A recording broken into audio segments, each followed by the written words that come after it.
Hey everyone! Welcome back to my channel. I use this channel as a... Boo! Boo! Boo! Boo! Boo! You stink! I don't like you! Let's talk about self-talk.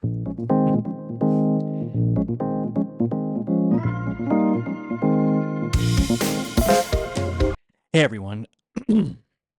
Welcome back to my channel. I use this channel as a video diary to sort of talk about my journey with my mental health and everything that sort of encapsulates. Quick little housekeeping for those who have been keeping up. This is my new channel at Mitch-is-Mitch. Um, yeah, so fun little story. My old account was an email that I used in college, and not only at college, like a college email for a summer program that I did, or when I, yeah, so it wasn't even like my main school email, and it was there for over a decade. About, yeah, wait, 10 years, 11 years that it was working. And then it finally stopped. So I had to switch channel. So this is my new channel. Um, I still have all my old videos posted here. So if you get the hankering for a rewatch, then it'll be here. And thank you so much to everyone who's been watching, who will continue to watch. It really does mean a lot. It was pretty upsetting having to like redo it all. Just because I think with a lot of this stuff, like momentum is so important, and this will sort of feed into what I wanted to talk about today. Anyway, I'm just sweating.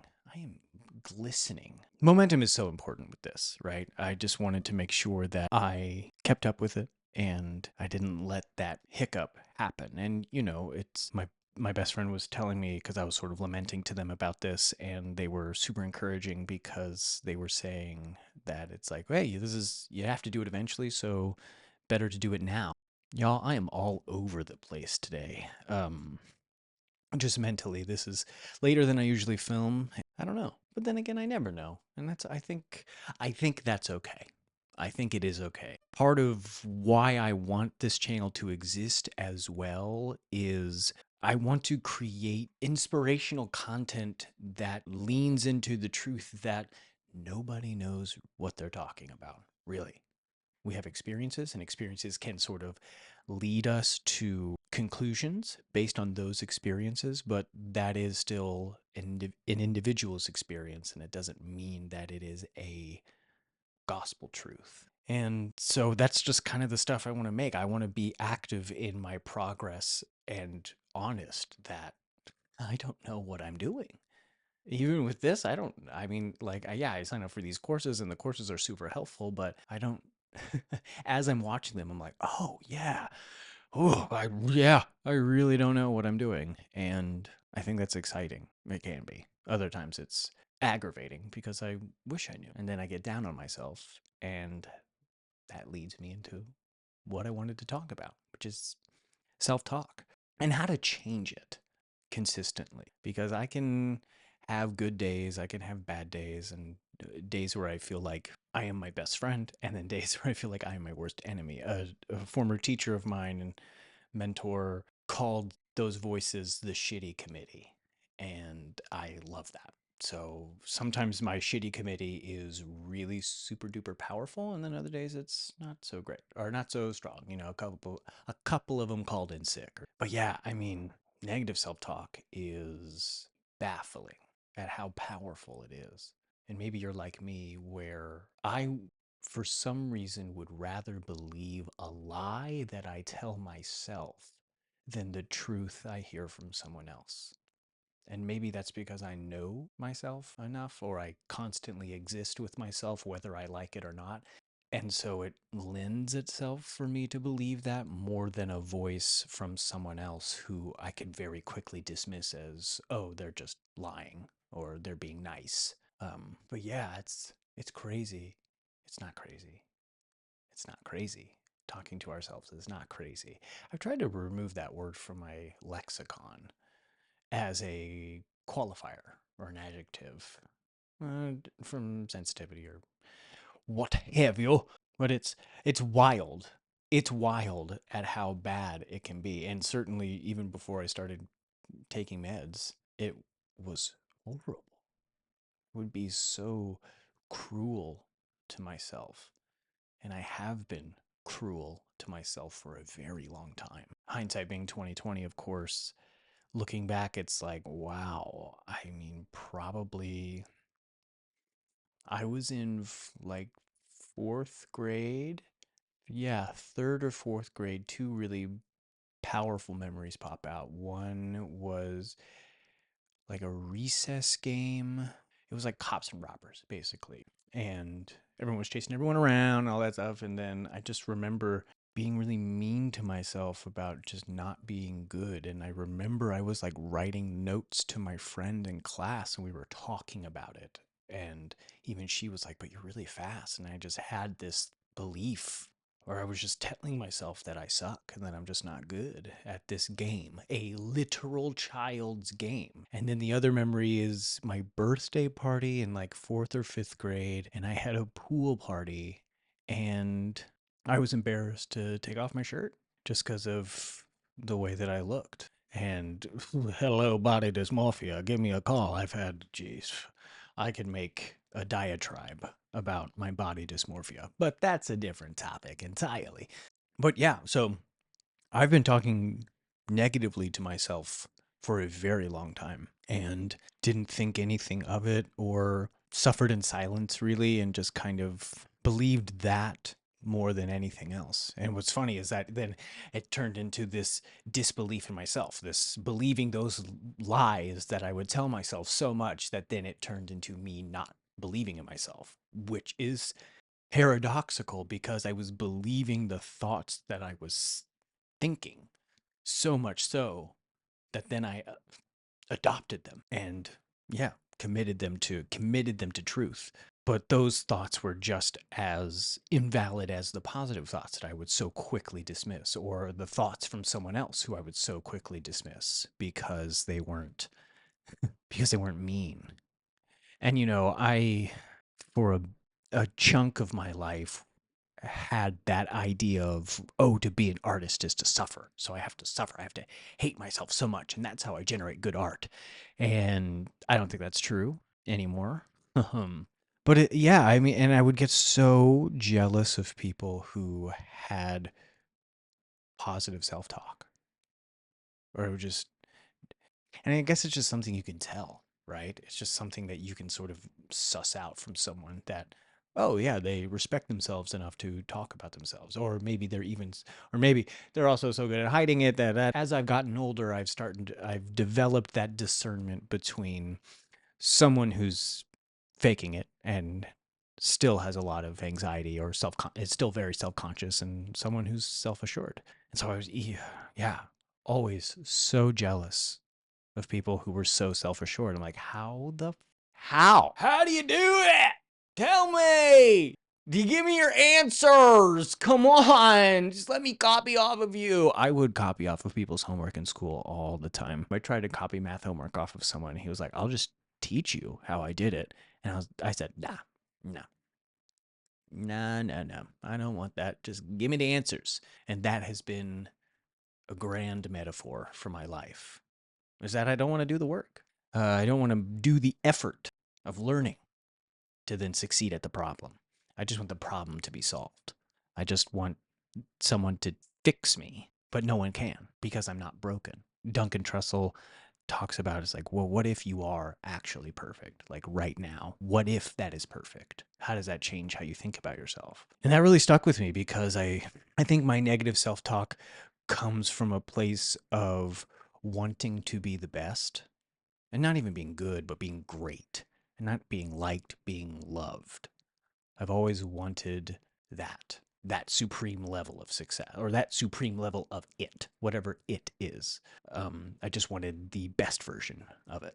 And then, like many others, I would try something and inevitably fail if it was my first time trying something, because of course you're not going to be good at everything that you do first and foremost, or the first time that you try. And so I lost that ability to pick myself up and say, hey, that was my first time, let's try again. Or hey, this is a great place to be because I can only get better. And then if I tried something, I would fail at it and then think, oh, I failed, so this is the reason for me not to do it. And because of that constant failure and the constant quitting, it was easy for me to, my shitty committee, to latch onto that and say, well, you're a failure and you're a quitter. You're never going to be good enough. You're always going to suck. And I laugh about it now because I still experience it, but I have improved on how I respond. Obviously, in a perfect world, we're okay. In a perfect world, I would love to have no negative self talk ever. It's just gone. Like, it doesn't even exist. It's just wiped. But that's not how the world works for me. If that works for you, congratulations. Super. That's really great. Really nice. So great. But since that doesn't work for me, what I have improved on is my reaction or my response to that negative thought. I used to instantly believe it and adopt it and then just spiral, spiral, spiral, spiral. And now, at my best, because it's not perfect, but at my best, it is easy for me to catch those thoughts and then reframe. I love reframing. I think it's been a very effective tool for me. I'm a thoughtful person. Thank you. Yes, I like to think so, that I'm a rather thoughtful individual. And so I do just like thinking, and I tend to get lost in my thoughts. So reframing for me works because it allows me to take in that negative self talk, or that instance, that situation where I would have negative self talk, recognize it, and then reframe that phrase into something that is at minimum neutral and even better positive. And not into like a delusional place, although a little bit of delusion never hurt anybody. Maybe not. But I catch myself and then switch that thought, or reframe how I'm thinking about it, or even reframe the wording so that the same message is getting across, but it's not as impactful or not as negative. We always talk about sitting with emotions or sitting with things, and I even had a whole video about it, of sitting with emotions. But I think negative self talk, like everything else in this world, is just something that craves attention. I think that negative self talk stems from the ego's desire to protect us. And so it's a sort of bastardization of the ego, where it is wanting to protect us by keeping us contained. And so if my ego is telling me that I'm not good enough to try that thing, I won't even go and put myself out there. Therefore, I won't get hurt. Thus, ego's job of protecting succeed. But it's still a bastardization because it doesn't work, or it keeps me from living life more than anything else. And I just want to live a little bit more life. But reframe. Okay. How do I reframe? How do I reframe? I take it out, find a new frame, and I just reframe it. If I were to negative self talk, it would be right now. How do I reframe? I'm glad you asked. I have a negative self thought, or I talk to myself negatively. Yeah, I do something, and then if my first thought is, well, that was stupid, you're an idiot, I then think, okay. And I actually do talk to myself and I go, Mitchell, it's okay. People make mistakes. You are allowed to make a mistake. You are a human being. I love you. How can I adjust this now? And it works. Not all the time, but I think the marker of something that actually works is when it doesn't. If something works all the time, it has a 100% success rate, I'm very suspicious of it. But if something doesn't work all the time, I'm much more inclined to believe that it actually does work. That's my own bias, I suppose. But yeah, I truly stop, talk to myself internally, and then reframe that thought. If it's something like if it's I'm an idiot, it's I've made a mistake and I'm a human being and that's okay. And then I move forward. And that's been so helpful. I think there's an acronym as well called S.T.A.R. This is for a lot of other things, but it helped for me as like a checklist before it became a little bit more intuitive of S.T.A.R. Stop, take a breath, ask yourself what you really want, respond accordingly. S.T.A.R, S.T.A.R, S.T.A.R, S.T.A.R. And that works for me, but I know that that may not work for everyone. Ultimately, at the end of it all, it is important to remember your value. It is important to remember your worth. I think so much of life now is this juxtaposition of wanting to provide value and wanting to provide worth to not only ourselves and our experience, but our community and then the world. And at the same time, I'm glad to say, like, moving away from the grind set or the hustle culture of if I don't provide value, therefore I'm worthless. That if then statement. If I'm not providing value, then I am valueless. If I do not provide worth, then I am worthless. And it's not as binary as that, polarized in the black and white. It is not worth or worthless. It's not value or valueless. It is everything has its intrinsic value and everything has its intrinsic worth. But there's not one clear definition of worth. And there's not one clear definition of value because my values could be so much different than yours. And why would mine be any better than yours? And why would yours be any better than mine? Do you talk to yourself? Like, really? I do. Although sometimes I go hours without even talking, but I'm thinking.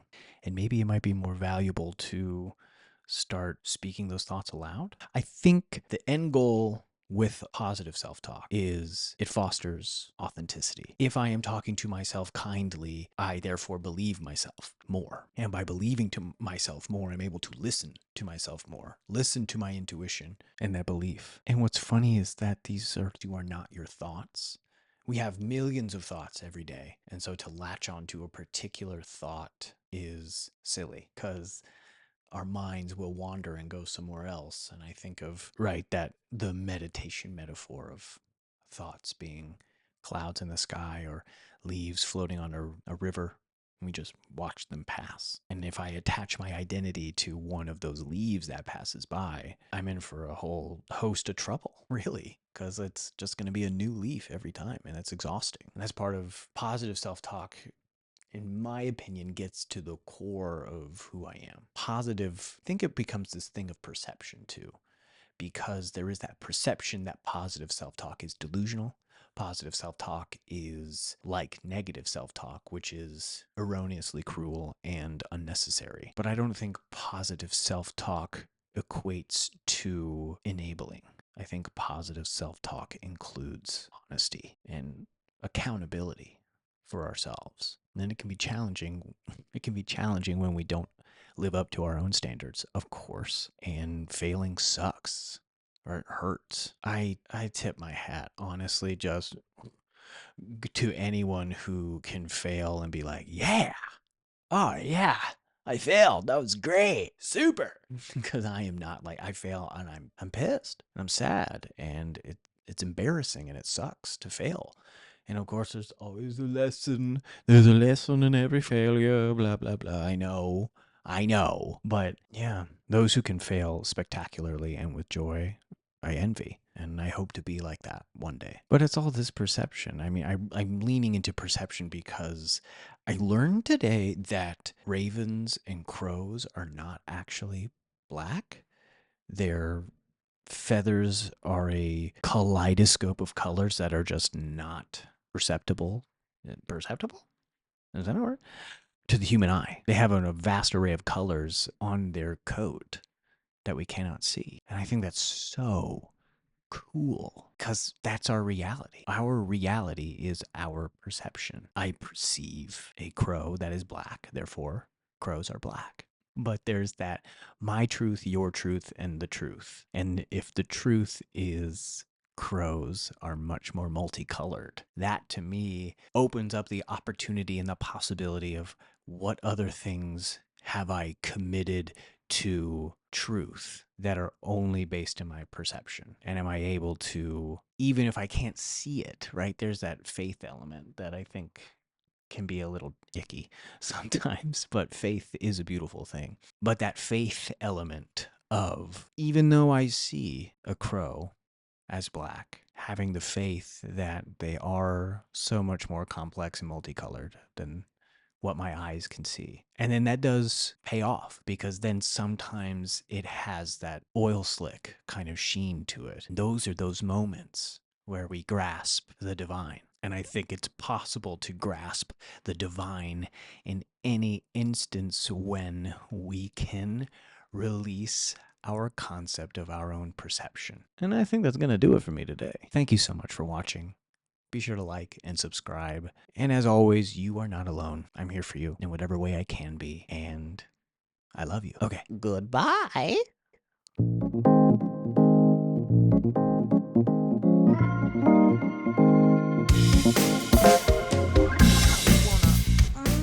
On this.